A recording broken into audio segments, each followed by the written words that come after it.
सांगोला आणि बाणपट्ट्यामध्ये या वर्षीच्या पावसाळ्यामध्ये अजिबात पाऊस झालेला नाही।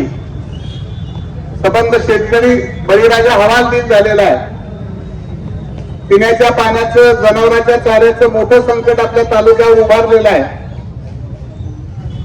आणि अशा परिस्थितीमध्ये कृष्णा, कोयना वरच्या सगळ्या नद्या त्या अतिवृष्टीमुळे मोठ्या प्रमाणावर वाहू लागलेल्या आहेत।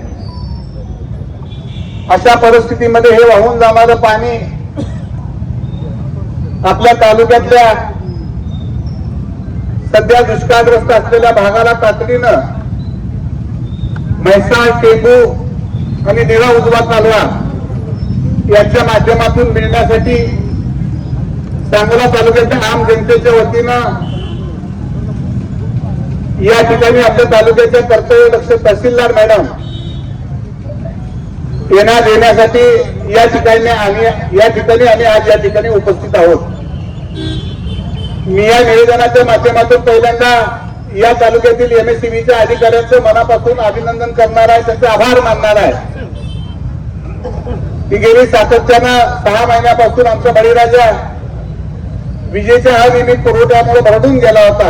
असंच आम्ही सगळे शेतकरी गेलो, त्याला विनंती केली, काही बाबी शेतकऱ्याला समजावून सांगितल्या, काही बाबी एमएससीबीला समजावून सांगितल्या आणि आज तालुक्यामध्ये एमएससीबीच्या बाबतीमध्ये बऱ्यापैकी शेतकऱ्यांना पुरेशी वीज 8 तास का होईना मिळायला लागलेली आहे। राज्य सरकारच्या पाटबंधारे खात्याच्या मंत्र्यांना मी परवा मुंबईला भेटून सांगितलं होतं की हे पुराचं पाणी आमच्या सांगोला तालुक्यातल्या दुष्काळग्रस्त भागातल्या जनतेला देण्याची व्यवस्था आपण या 3 योजनांच्या माध्यमातून करावी। त्यांनी तातडीनं खाली संदेश दिला आणि हे पाणी म्हैसाळ, टेंबू आणि निळा या उजवा कालव्यातून सुरू झालेला आहे। परंतु या निमित्तानं मी आदरणीय तहसीलदार मॅडमना विनंती करणार आहे की आपल्याला तालुक्याची सगळी परिस्थिती माहिती आहे। आज पोळा भागामध्ये आपण गेल्यानंतर जुजारपूर असेल, खाली पाचेगाव असेल, मानेगाव, निजामपूर, हनुमानगाव या सगळ्या परिसरामध्ये पिण्याला, जनावरांच्या पाण्यासाठी, माणसाच्या पिण्याचं पाणी हे सगळे स्तोत्र आटलेले आहेत। म्हैसाळचं मिळणारं पाणी आहे गिरडी भागाला, पारळ, डिक्सर, नैरा, हंगीरगाव, खाली पेडशिंगी, आलेगाव पर्यंत। त्याचबरोबर कोरडा नदीमध्ये पाणी सोडलं पाहिजे। मान नदीमध्ये मागच्या वेळेला पाणी सोडलं आणि अर्धीच नदी भरली आणि ते पाणी पुन्हा थांबवलं।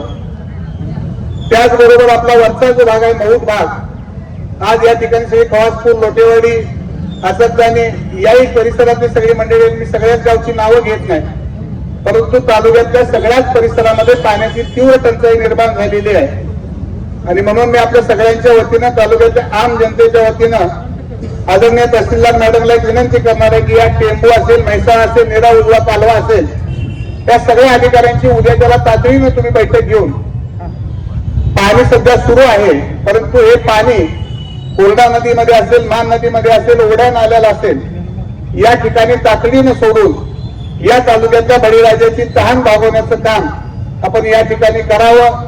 मी उद्या त्याला आपल्या जिल्ह्याचे कर्तव्यदक्ष पालकमंत्री महोदयांनाही वेळ घेतलेली, मी त्यांनाही उद्या जाऊन सकाळी भेटणार आहे। इरिगेशन खात्याच्या मंत्र्यांनी तर अगोदर आदेश दिलेले आहेत, आता राहिली जबाबदारी आहे तहसीलदार मॅडम आपली आहे। मी आपल्याला विनंती करेल की उद्याच्या उद्या ह्या सगळ्या अधिकाऱ्याची बैठक घेऊन आमच्या सगळ्या शेतकऱ्याच्या वतीनं आम्हाला आपल्याला एक नम्र विनंती करतोय की म्हैसाळचं पाणी आहे ते पूर्ण क्षमतेनं पाणी आम्हाला सांगोल्याला मिळालं पाहिजे आणि शेवटच्या घटकापर्यंत ते पाणी जनावरांच्या आणि पिण्याच्या पाण्यासाठी राज्य सरकारनं आदेश काढलेला आहे आणि त्याप्रमाणे अगोदर हे सगळे ओढे, नाले, बंधारे भरून घेऊन मग बुध्याचा तलाव असेल, चिंचोलीचा तलाव असेल, काही मोठे तलाव आहेत तेही तातडीनं भरून देण्यात यावेत। या बाबतीमध्ये आज हे आपल्याला निवेदन आम्ही सगळ्यांच्या वतीनं देत आहोत। त्याचा आपण गांभीर्यानं विचार करून तातडीनं शासनाची सूत्र आपण हलवावी, सगळ्या संबंधित अधिकाऱ्याला उद्या बोलून घ्यावं अशी विनंती या निमित्तानं मी आपल्याला करतो आणि मला निश्चितपणानं खात्री आहे तहसीलदार मॅडम आपण या तालुक्याची सूत्र हातात घेतल्यापासून पारदर्शी कारभाराचे एक चांगले अधिकारी म्हणून आपल्याला तुम्ही आम्हाला मिळालेले आहात आणि मला निश्चितपणानं खात्री आहे या तालुक्यातल्या बळीराजाला आपण न्याय देऊ शकाल अशी अपेक्षा व्यक्त करतो। सगळ्या तालुक्याच्या वतीनं आपल्याला या ठिकाणी एक नम्र निवेदन देतो, त्याचा गांभीर्याने विचार व्हावा। कालच आपल्या सगळ्या कार्यकर्त्यांना आपण बोलवलं, आपण ही सगळे कार्यकर्ते मोठ्या संख्येनं आला अशाच पद्धतीने तालुक्याच्या विकासासाठी ज्या ज्या वेळेला हात मारेल त्या त्यावेळेला आपण निश्चितपणाने भविष्य काळात असंच आपण एकजूट ठेवून तालुक्याच्या विकासासाठी प्रयत्न करूया एवढंच या निमित्तानं सांगतो. सगळ्यांच्या मनापासून